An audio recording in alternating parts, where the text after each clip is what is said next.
Une jeune femme portée disparue depuis 5 mois est retrouvée assassinée dans un banc de neige derrière un immeuble. Le 13 avril 1974, à Sainte-Thérèse au Québec, M. Allard, un pensionnaire de la résidence Foyer-Drapeau, fait sa promenade quotidienne.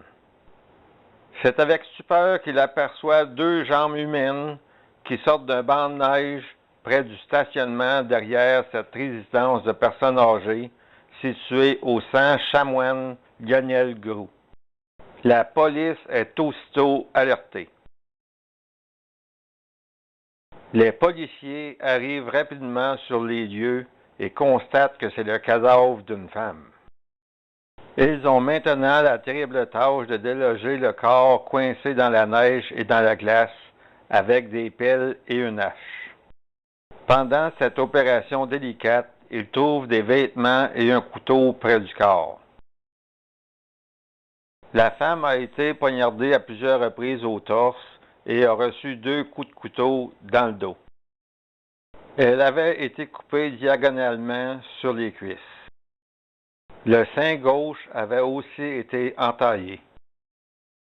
La mort de cette jeune femme a été brutale et sadique. Le corps fut identifié. Il s'agit de Carole Dupont, 18 ans, de Sainte-Thérèse. Une danseuse nue qui avait été portée disparue depuis décembre 1973, 5 mois plus tôt. Les enquêteurs pensent que le corps se trouvait déjà à cet endroit depuis peu de temps après sa disparition. Le soir de sa disparition, elle buvait avec Francine Decosse au bar Le Zodiac. Elles vont ensuite à l'hôtel Royal et à l'hôtel Blainville. Carole dansait dans certains de ces établissements. Elle a été vue pour la dernière fois alors qu'elle sortait de l'hôtel Blainville en compagnie de 3 hommes.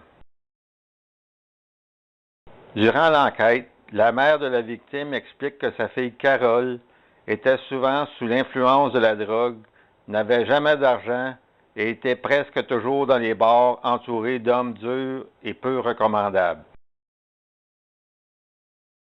Le crime s'est produit dans les glorieuses années 70. C'était l'âge d'or des danseuses à gogo. Elle n'aurait pas été la première ni la dernière de ces pauvres filles à périr aux mains des souteneurs excédés, d'un amant jaloux ou d'un ami mafieux qui découvre que celle-là en savait trop.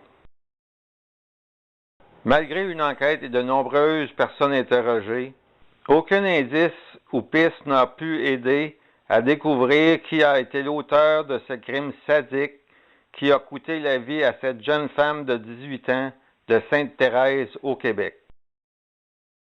Toute information pouvant aider à résoudre ce crime peut être communiquée à la centrale de l'information criminelle de la Sûreté du Québec au 1-800-659-4264.